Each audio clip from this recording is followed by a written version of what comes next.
All right, welcome to part 2 of Lecture 31, Ion Traps in Quantum Simulation.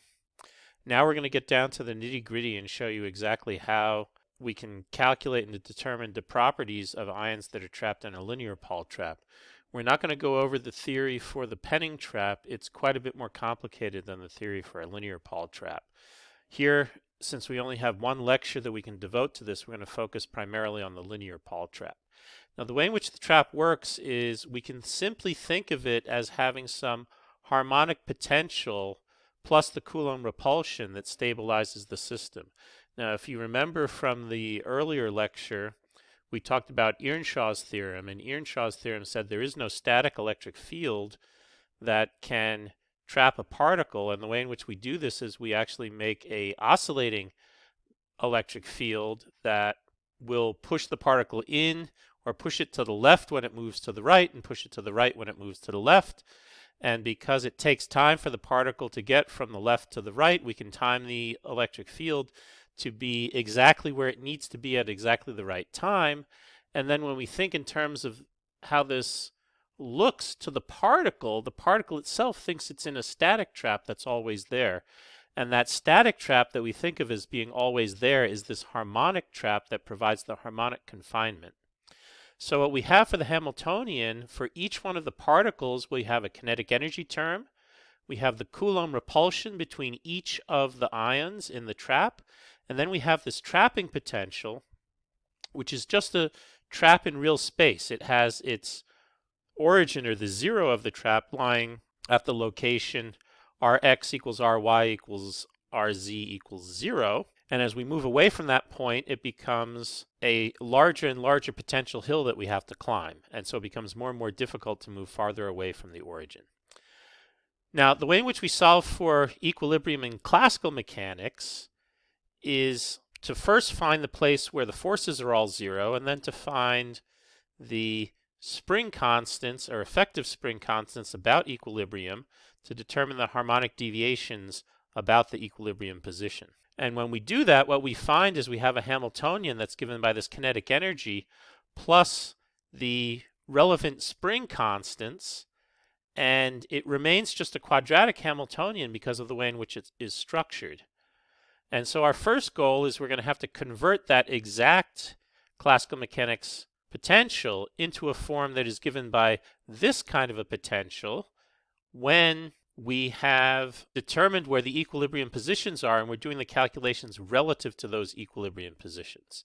The way in which we solve this Hamiltonian for those harmonic deviations is to introduce normal modes. Those normal modes would be given by Bi alpha. Alpha indexes the normal mode.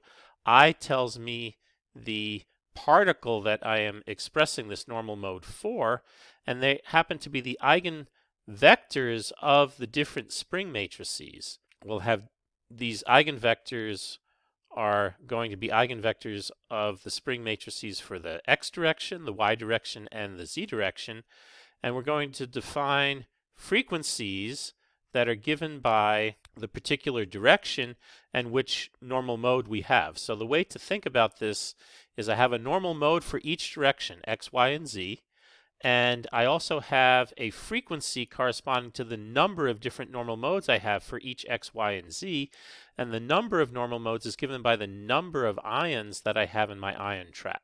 We define the frequencies to be the square root of this effective spring constant, or the eigenvalue that I get from the spring constant matrix that we're calling K alpha, divided by the mass. I take the square root of that, and that gives me a frequency. And we use a similar definition for the y and the z directions, and that will then give us an effective quantized phonon Hamiltonian, which involves a sum over the different spatial directions, x, y, and z, and a sum over all the normal modes, or if you like, over all the different ions in the trap. And we get a h bar omega alpha j, and then we have a dagger a's plus a half for each one of those modes corresponding to a direction and corresponding to a particular normal mode. And so it's going to be 3 times the number of ions in the trap that are going to give me the number of terms in this Hamiltonian. And the operator A alpha j and A dagger alpha j are the destruction and creation operators, or if you like, the lowering and raising operators for the alphath normal mode in the direction j. All right, that's a lot that we just went over there. If you're getting confused, pause the video, take a look at the notes carefully, maybe rerun the first part of the video again to make sure you understand everything that we're talking about. Okay, to make things concrete, we're going to go through an example of a three-site chain. So the three-site chain involves trapping in the x, y, and z direction. The z direction is the axial direction. That's the direction where the ions are going to be moving the most. That's the direction that has the least trapping in the ion trap. It's more strongly trapped in the x and the y directions, so that the ions prefer to line up along the z direction. We have three different normal modes. We can actually guess what these normal modes are. So one of them is the center of mass mode. We always have a center of mass mode. That corresponds to all of the ions moving in exactly the same direction, and when they have equal mass with exactly the same magnitude in each direction. And so that normal mode would be given by a displacement that looks like 1 over the square root of 3, 1, 1, 1. Now, to remind you, the displacement in the first component is the displacement of the first ion, the second component of the second ion, third component of the third ion, and we've schematically illustrated that for you with the circles and the arrows on the right. The second mode is the so-called tilt mode. That's a mode where the left one goes up, the right one goes down, and the middle one just stays there and doesn't move at all. Its eigenvector is 1, 0, minus 1, and if you remember the SUN unit vectors, I can immediately write down the third one, which is the zigzag motion, and that would have an eigenvector that is 1, minus 2, 1, with an overall normalization factor of 1 over the square root of 6, and that would have two small displacements up of the outer two ions and a twice as large displacement down of the central ion. Now, what's interesting about this case is for the three-site atom, we can just write down what the normal modes are. In general, when we have n phonon modes for an n ion trap, we have to actually calculate what all those different ion modes are. All right, the next part of the lecture is going to talk about the level structure and how we look at the two states that we call the clock states and the detuning. We actually went through this fairly carefully in the PowerPoint discussion. The only thing that is new here is the fact that the top clock state we are going to call the upspin state, and the bottom clock state we're going to call the downspin state. And this detuning is an energy that is a difference between the level that we're trying to excite to and where we've tuned the laser energy. So the laser energy is never tuned exactly on resonance. It's always detuned from the resonance. And that actually allows us to control a lot of the properties of the system by playing with that detuning. So what we have when the system is detuned in this fashion, and we have two different lasers that correspond to those two different energies given by those vertical lines, we can excite the up electron up into that virtual state, and then we can de-excite it back down into the lower state. And that corresponds to a flipping of this effective spin that we're talking about. And that acts like a sigma x operator. It looks like a sigma plus plus a sigma minus interaction, or a sigma x. And what happens when we set this up is that we just periodically flop from up to down, back to up, and that's called a Rabi flopping. And the frequency at which we do this flopping is called the Rabi frequency. It's the rate at which the spin flips. And so what we've done here by applying a set of laser beams, this is called a stimulated Raman transition. By applying these laser beams in this fashion, we can create the sigma x operation on our ions. So the ions are also going to couple to the spatial profile of the laser beam. This should be a relatively obvious thing. If my amplitude is bigger at one ion location than it is at another ion location, it's going to feel a different effective force acting on it. Now, because we have two beams of different frequencies and different k vectors, we find that the laser interaction takes the following form. Now, there's a lot of terms in this, so let's go through it very carefully. The first term is this Rabi frequency. That determines how quickly we're flopping from up to down. We then have a term that involves the difference in the k vector of those two different light beams. So the two light beams had two different frequencies. That means they have two different k vectors, and that delta k is one of the terms that enters into this Hamiltonian. The other term is the delta r. That's the position of the jth ion relative to its equilibrium position. So delta Rj is the deviation of the jth ion from equilibrium. Then we have this Pauli spin matrix sigma jx, and that's located at the jth location. And then this whole thing oscillates with an additional time dependence given by the sign of mu times t, where mu is this frequency difference that's called the detuning. Now, the phonons enter because the position of the jth ion is given by the phonons that will determine the displacement of the system. Remember, A dagger plus A is proportional to the x of the system. It will give the deviation or displacement of the ion. So delta Rj is given by a sum from alpha equals 1 to n, bj alpha x square root of h bar over 2m omega alpha x, a alpha dagger x plus a alpha x plus the y and the z terms. Now, that might look like something that you're not quite sure about all those terms, especially because of this extra normal mode. When we had a single phonon or a single harmonic oscillator, the bj alpha x, there was no alpha and there was no x. There was just one guy and it was just a number 1. So we actually didn't see that term. But when we look at thinking about the normal mode and thinking about the position with regards to that normal mode, you find that by applying it in this particular fashion, this will actually give the displacement of the jth ion. Okay, now in our experiments, we're going to be driving the delta k only in the x direction. And so we're only going to need to worry about the x direction of this delta Rj because we're taking the dot product of delta k with delta Rj. So now what we're going to do is we're going to set the Hamiltonian to equal the Hamiltonian of the simple harmonic oscillator, not worrying about the interaction with the ions. That's going to be just h bar omega alpha multiplied by a dagger alpha plus a half. And we're not putting the x label or the y or the z label on there because everything is an x label here because that's the direction that we're driving the system.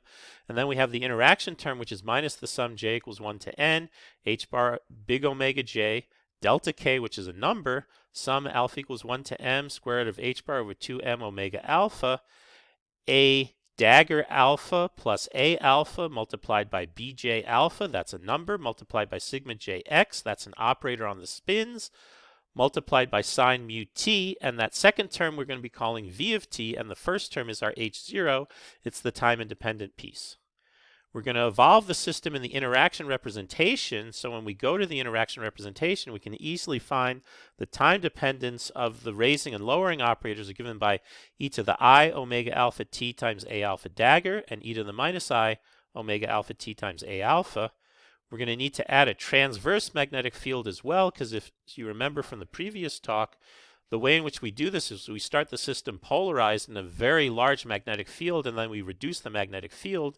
The Hamiltonian for that magnetic field is just whatever the magnetic field is as a function of time, multiplied by the spin operator in the direction of the magnetic field, which we're going to actually take to be the y direction. And that's going to be the control parameter for the quantum simulation. We're going to be varying the B field, this effective magnetic field, as a function of time. All right, so again, in the slide presentation that I gave you, I described what adiabatic quantum simulation was. Let's go over that one more time. We start the system polarized along the y direction with the magnetic field very large. We turn the laser ion interaction on and ramp the B field slowly to 0. The system is going to evolve from a state polarized along the y-axis to the ground state of the system in no artificial or effective magnetic field. So we have to figure out what the evolution operator is. Now we know how to do that. We're going to just write it out in the interaction representation. So u of t comma 0 is e to the minus I h phonon times t, that's the h0 piece, times the time-ordered product of the exponential of minus I over h bar integral from 0 to t, vi of t prime plus hb of t prime multiplied by d integrated over t prime. Now you might be wondering, why doesn't that HB have an interaction representation on it? Well, you can think of making it in the interaction representation, but recall the interaction representations with respect to the phonon operator, and that magnetic field term in the Hamiltonian has no phonon operators in it. So it acts as an identity operator with respect to H0, and so it commutes with H0, and I could just move those terms that would convert HB into HB interaction into each other, and they cancel and they're gone, and I don't need to worry about it. Another way of saying that is the interaction representation and the Schrodinger representation for HB are exactly the same thing. Now we have to calculate what V interaction is, but that's fairly easy to do because the only thing that I have to put in the interaction representation are the raising and lowering operators, and the only thing that happens there is they pick up these factors of e to the I omega alpha t for the raising operator and e to the minus I omega alpha t for the lowering operator, and so we get this term that's almost exactly the same as what we had before. It involves this h bar big omega j, the delta k, the square root of h bar over 2m omega alpha, the bj alpha. Then we have the operator terms, a dagger alpha e to the I omega alpha t plus a alpha e to the minus I omega alpha t, sigma jx, and then the sine mu times t. Now, we need to look at the commutator of these operators at two different times. There are two things that will potentially give us commutators. I have spin operators here, but if you look carefully, those spin operators are always the same, and so sigma x always commutes with sigma x, so I don't have to worry about that. And the only things that will not commute with each other are the a daggers with the a's, and I'll get two of those contributions. One when the a dagger commutes with the a, and the other when the a commutes with the a dagger, coming from the two different VI factors in the commutator. One of them is going to give a -1, the other one is going to give a +1, and when we look at the expression in terms of the exponentials, they'll be complex conjugates of each other because of the way in which this expression is created. Please pause the video and make sure that you verify that this occurs this way. This is very similar to what we were doing when we were looking at the cyclotron resonance problem, and it also has similar relations with the Landau-Zener problem that we were looking at. And also the driven harmonic oscillator. All of them have these kinds of relationships with them. Okay, but remember now we're going to calculate that commutator, and you see something magical has happened here. What we have gotten is we have gotten this into a situation where the a dagger operators are now no longer in this expression. We still have the spin operators, but we can simplify the terms now, and what we get in the bottom line is minus the sum ij equals 1 to n, the sum alpha equals 1 to n, h bar cubed omega j squared delta k squared over 2m omega alpha bi alpha bj alpha minus 2I sine omega alpha t minus t prime sigma ix sigma jx sine mu t prime. Now this commutator commutes with h0.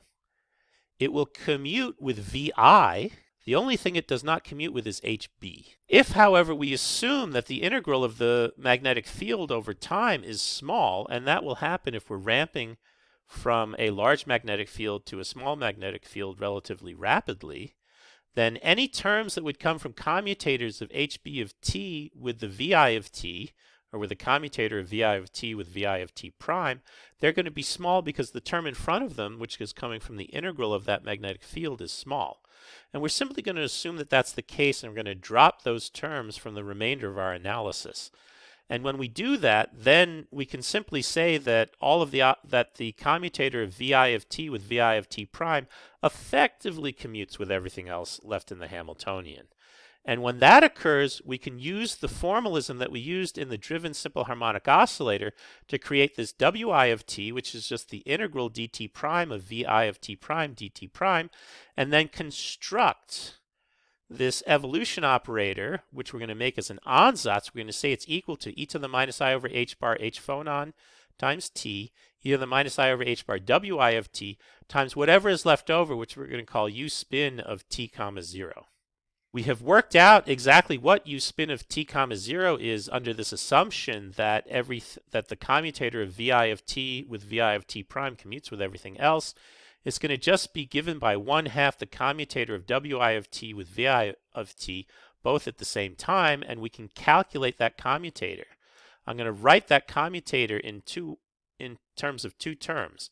One which I'm going to call jij of t times a sigma ix sigma jx, and the other one I'm going to call b of t sigma jy. And notice we're ignoring all terms that involve commutators of the sigma jy's with the sigma jx's.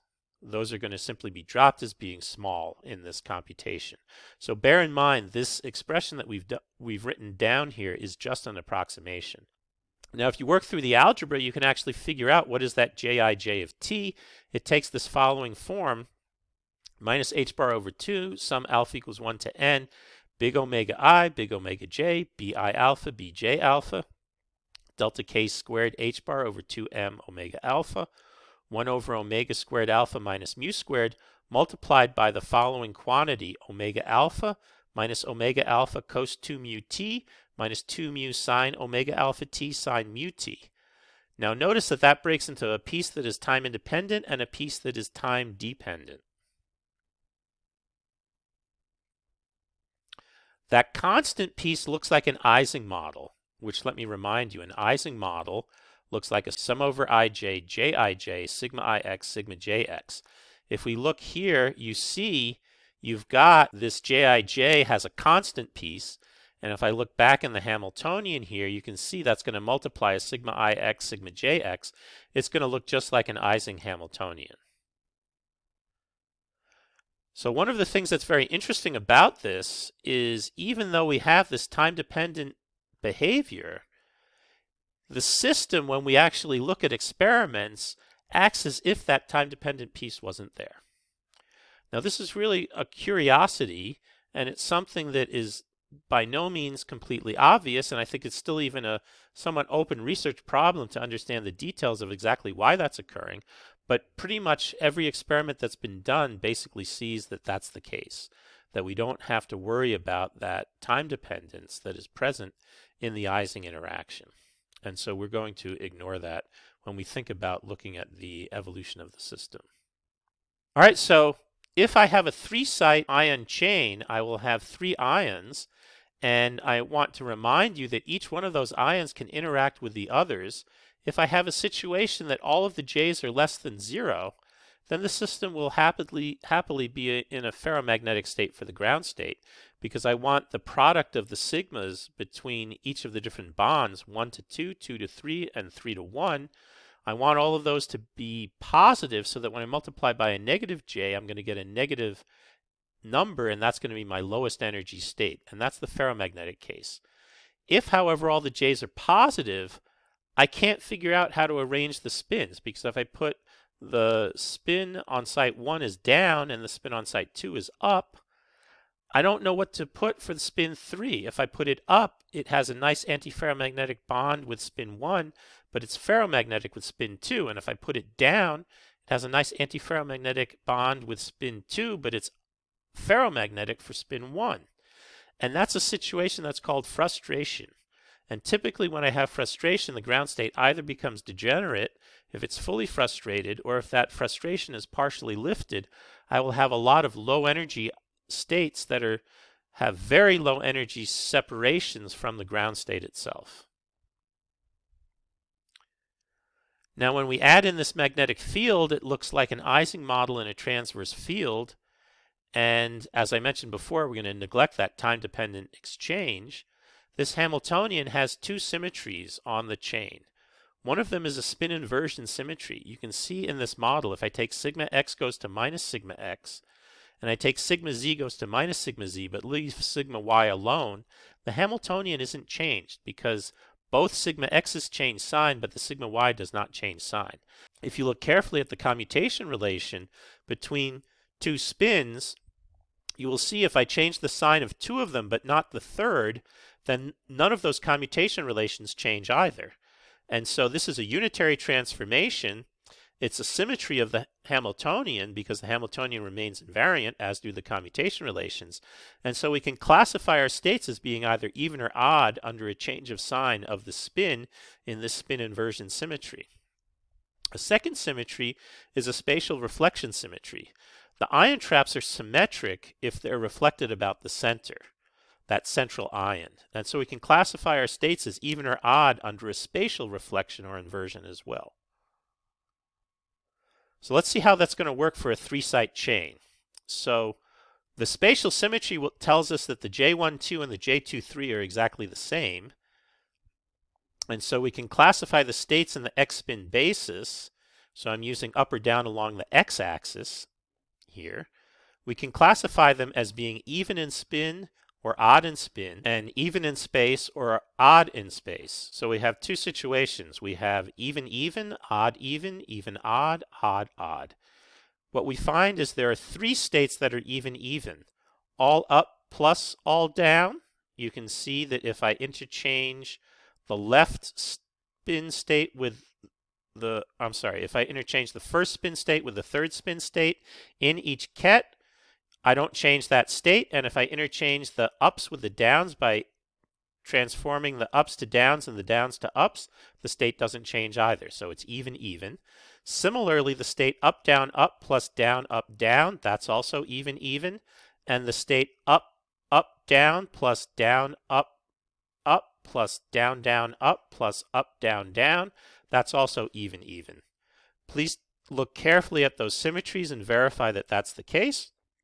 We have three states that are odd even, all up minus all down, up, minus down, down, and up, down plus down, up, minus down, up, minus up, down, up. We have the even odd, which is up, down, minus down, up, plus down, up, minus up, down, and we have the odd, which is up, down, minus down, up, minus down, up, plus up, down.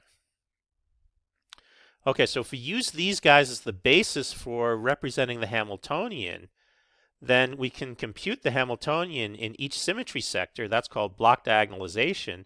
And it turns out that the ground state is in the odd spin even space sector, the OE sector. And you're going to explore this phenomenon on the homework.